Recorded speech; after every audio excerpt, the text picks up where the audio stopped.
Limisa, Lokaka, alors 35 mètres. Ah, papa Lokaka. Boni. Ah non, nous avons un micro, mais t'as loqué, hein. Tout le monde a été. Mais aucun gars wapi. Naza. Ah là là là là là. Naza. C'est ça TV. Doudou Montiri TV. Tout ça peut avoir, mais centenaire, papa Simon Kimbango. Mfumu Kimbango wana grand prêtre de l'Ikonzinga. Nda simbi ba système masolo webi esprit mfumu Kimbango na ya vita kimpa, msuba benga kimpa vita. Eza ba esprit gouvernaka Congo, Kinshasa, Congo Brazza na Angola. Eza na ba prêtre ya masolo ya GT. Oui, ça là, que soit mutu muindo à s'identifier bien. À démarrer ma solo, on peut mettre à côté route, à créer la conservation à badite. Moi, à bakisa bilo côté, quand des belges batika bisodo. Moi, soit joué trop, palingo respecter beaucoup côté. Na profiter na yo, na 5GL ali misama moke, na profiter na pona rozo ya passe. Moi na boussole. Di makambo yo ya gouvernement. Est-ce que PC a chance il y a sacré gouvernement de Kobima wana chance il y a PC ango est-ce que bakolonga eko simba to zali ka maseki yo mon tiro lingi polémique na kini trop donc polémique a été batu nyonso basalaka ba parti politique po baluka pouvoir du mote asala parti politique aboya pouvoir il fait ça la zazwezu. Donc, ça parti politique, c'est que Bikedi. Ça parti politique, c'est Maléo. Donc, tout ça parti politique pour accéder au pouvoir. Et donc, pouvoir de gestion en Mboka. Et Mboka, Mboka, c'est un parti, c'est un parti à Batouté. C'est un garant de la nation, père et unité. Donc, chef de gouvernement à Congo, chef de gouvernement à parti politique.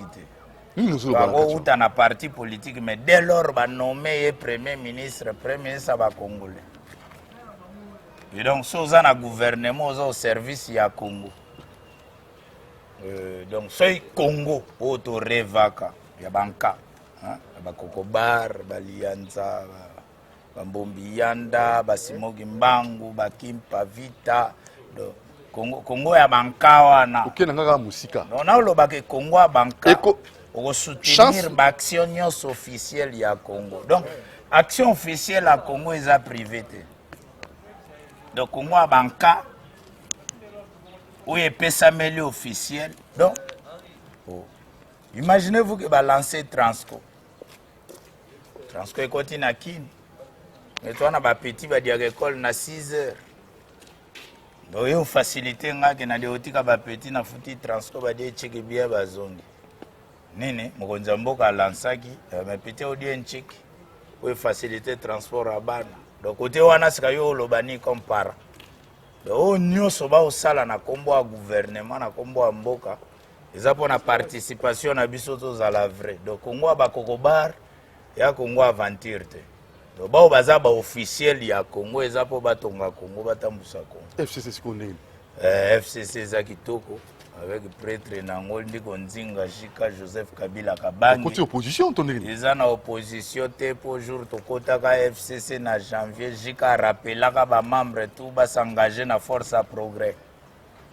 Mutu to azala acteur à développement. Azala mutu otonga palais a participer na Congo. Asalaka ke Congo edi liboso et a participé na orientation na processus ya ko transformer Congo na ko gouverner Congo. Donc so balobi progrès za qualité, quantité, développement et puis so eleki belé comme progrès. Donc so zana Jika wa muto participer pour Makambedi. Et puis eza secrétaire Jika tikela le pouvoir président Félix a besoin ka régner bien, gouverner bien. Donc souci FCC dali mboka kiboso. Société eza pe masolo te pour na président Kabila.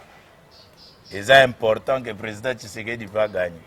Pour ba tourner jour mo ba bi otikela mutu pa kokate zandeni. Abima zwe ndeni. Te atikela ka vrai mutu, ça passation civilisée. eza secrétaire toi na kini bana membre il faut bayeba ke passation civilisée il fait futa eza notion ya changement 2023 élection soki ezali to ezali te Martin Fayulu alobi 2023 aboyi makambo ya recensement alingi vraiment élection en 2023 wana maloba Martin Fayulu eza normal so FCC bolobini eza makambo te ke FCC aloba vie nanga Fayulu aza congolais aparticipaka na reconstruction ana coup de chapeau oyeba élection na biso so ezalaka esa mbutu eyindi neti Côte d'Ivoire donc il faut saluer Shadari Emmanuel na Fayulu ba vrai congolais siko FCC ba per zelaka tosilisaka na yebi olinga yo sa na chaîne opposition lukaka ba conflit te conflit donc viena yoka viena nga Shadari na vie Fayulu baza batu o ba permettre démocratie efanda na DRC donc ba vrai compatriote ba mérité ba médaille d'or chancelier yo pe ko pesa ka so bato ba daete pesa ka médaille ya ba candidat o bandima que processus de démocratie etambola na DRC donc nga déclarer boza opinion c'est total la élection eza sectorielle eza na ministère géraka ba identification ministère intérieur donc ozwa carte d'identité na recensement eza ba action administrative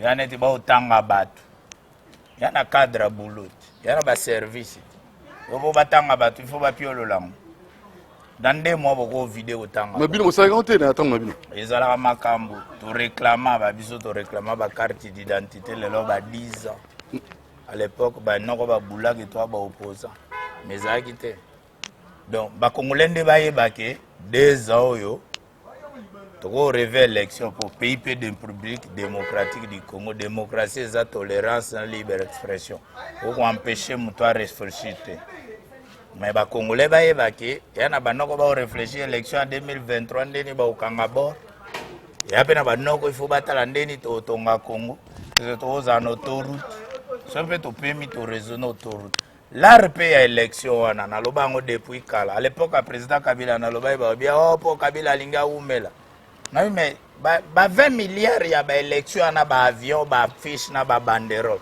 toko beto autoroute Kinshasa Mbandaka Goma Bukavu esa période batango tout peto yebiba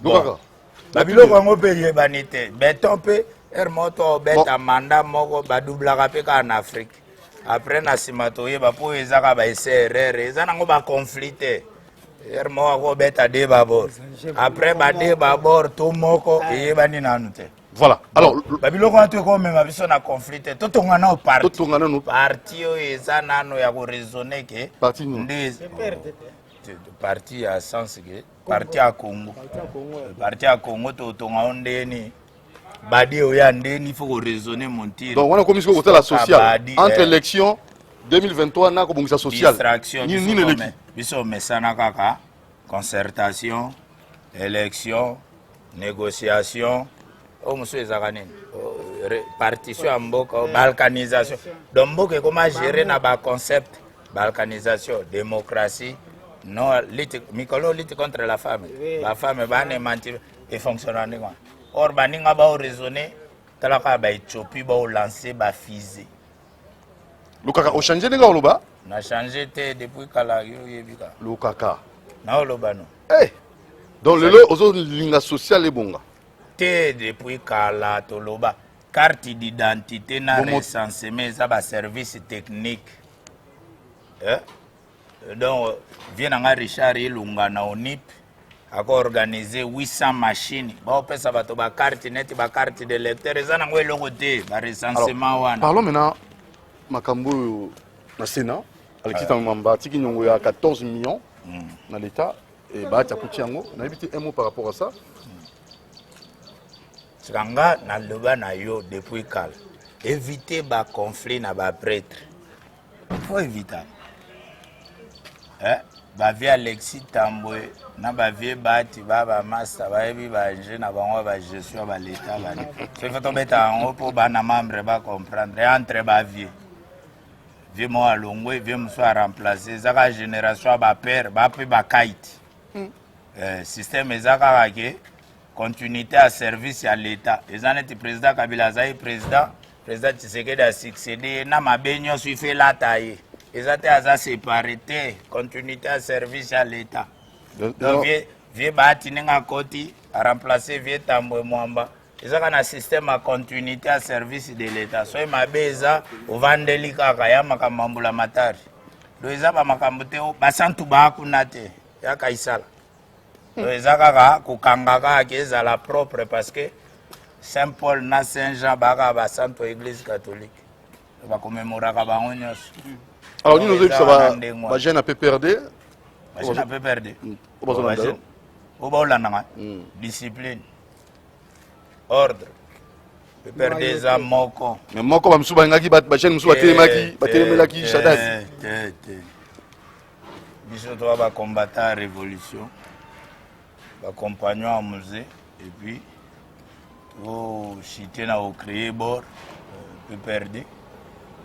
Bénéficier de la formation et de l'inango.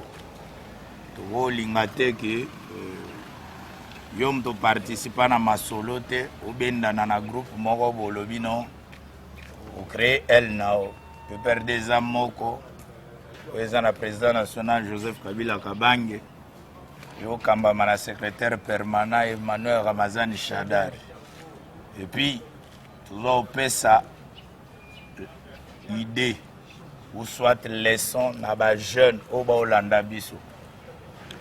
Il n'est pas bon na ba vie na biso que ce moto à gérer abimaka par humiliation. Je donne le cas même pour le président Kabila. Il a été chef de l'État de la République démocratique du Congo. Maintenant, il ne l'est pas. C'est pas bon que les insultes l'accompagnent pendant que on organise une élection et que nous avons un nouveau président. Parce que l'OBP, président Tshisekedi a kokoma ancien. Et naïe na batune bakolinga pete que moto afingaye. C'est de la même chose. Les mêmes causes produisent les mêmes effets. Il faut que boya biloko wana na mboka na biso. Ba Sarko ba bara ba Kadhafi ba libre na ba France. Moto mo alanda kete Clinton akitawa banene opération turquoise ba bara bato ya GT. Na ba Madeleine Albright. Moto mo alanda la kete mais na DRC bato badaya. Ba américain ba protéger ancien président avant. Donc on a vu ces fierté. Akoma na likonda na so ba entreprise za fonctionner bato bana musala. Ba milliardaire na ba millionnaire na biso babaka jata likonda ya l'État. Tika fonctionner pour participer à l'économie en Boka. Donc il faut tout élever dimension. Voilà. Vous voyez un avenir meilleur, radieux. Emmanuel Ramazani Shadari a servi le pays pour na ba petit. Faut na ba ner, talaka FCC na ba gouverneur na ba makamutu ba organiser mutandimi ka bambani. Et puis la prestation de serment. Et puis on continue à former les petits pour participer à la reconstruction. Il paraîtrait que on a un nerf au katakate, un nerf dur, et puis à Zawana. Petit, on récompenser vient à Porta-Mouké. Que banayo ezaba idée à mabe au bando sambu sa pays. Tala vie singa uzu a démarré ki lobby. Ba jeune, banani ba commémorer. Ba petit musuba ebi vie singa uzu te. Président de la République a honoré na groupe à batoto. Mais parce que Mouketa m'a vie singa uzu ba régner. Ça c'est très bien dit. Mémoire. Très bien. Il y a bateau ba régner. Donc tous en histoire au Congo que il faut respecter les gars qui ont vécu. Yo qui note. Kitoko, voilà ba Matata Pogno, il paraîtrait à côté union sacrée. C'est pas un problème ça. Les a problème les a makambo. Histoire à vie, il y a un processus. L'homme c'est un produit du changement. Mais pourquoi tu as union sacrée? L'homme est un mouvement. Pourquoi tu as union sacrée? Oh, union sacrée zané. Il faut tout expliquer aux Congolais et aux Kinois.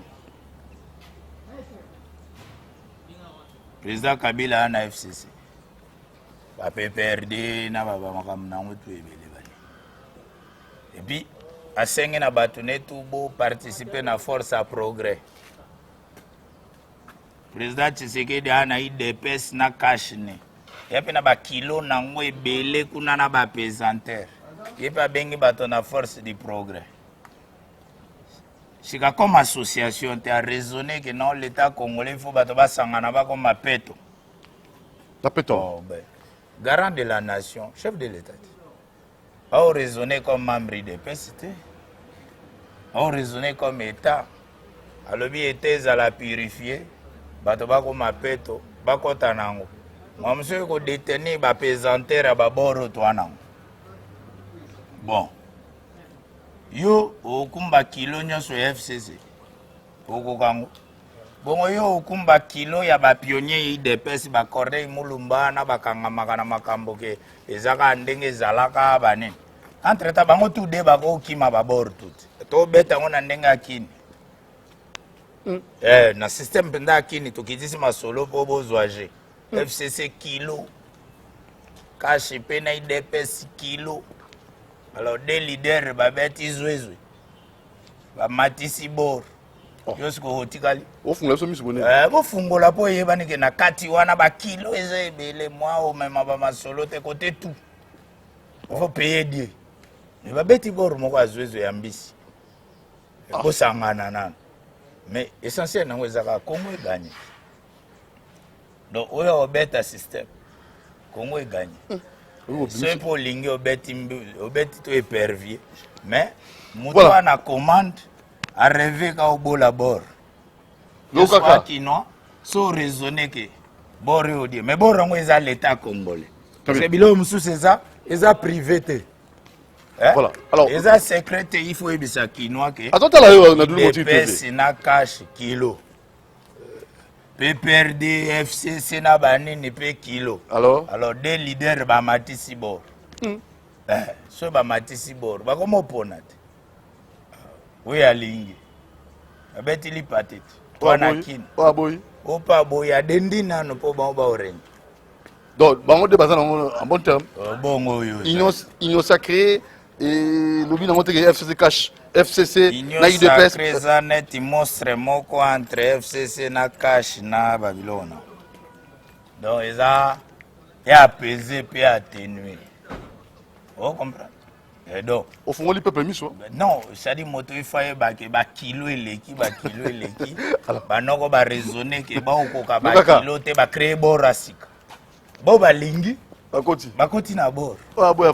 Mais bord rango sika ba rendre rango institutionnel comme il y a l'état. Après moi ba zonga. Ba zonga na ou bien ba on a ba partenaire, il faut fidèle. Au moins une passation civilisée. Les leçons et à monde. Donc, qu'est-ce que les jeunes vont bénéficier de la leçon et l'éducation que na Congo, les jeunes politiciens vont s'organiser pour construire. Pour construire, Bakimi Mindele. Mundela Rolingango, Torzalaka na Simana. Et puis, règne à président Kabila. Puis, à la vraie, il faut président Tshisekedi à Tongambo vrai. Sinon, les secrétaires, non, comment appelle ça qui est puis simbité? Les années. Blocage. Te blocage, te zara. Le problème est années. Il faut travailler communication bien que bien tambola bien. Bateau baebi PPRD, FCC. So comme la présidence, na règne à président Kabila. Bon, rappelez que monsieur ici tu n'es pas au PPRD. Ici tu n'es pas au FCC, ici c'est l'État. C'est la même chose que bateau ba côté à président Tshisekedi, il faut que l'État, les partis politiques et l'engagement soit que l'État. Très bien. Alors, merci Lokaka prochainement tout Lukayo. Lukanga qui passe pour nous rejoindre. Éviter qu'un conflit. Pays en moins a problème, il y a trop. Il est temps que Hermoto se ressaisir pour tout na wapi dépôt à Badi. Ngalinga madeblo trop madesu. Wapi ba dépôt à madesu akini. Bamboka mseza so guerre bimi. To damego. Wa msusu na ba dépôt à ba madesu ya ba Badi. Eza zala ko. Wapi ba logement. Ba entrepôt, ba logement tout ça. Wapi ba autoroute. Hermoto reva ko autoroute te.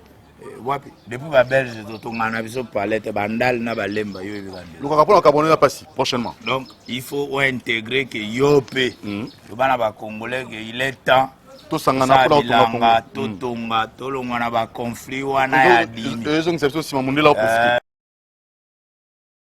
branché on est au monde indien na branché d'origine et Amérique. Merci Lokaka. Vous avez déjà na Kidiba bana mama. Merci beaucoup. À suivre.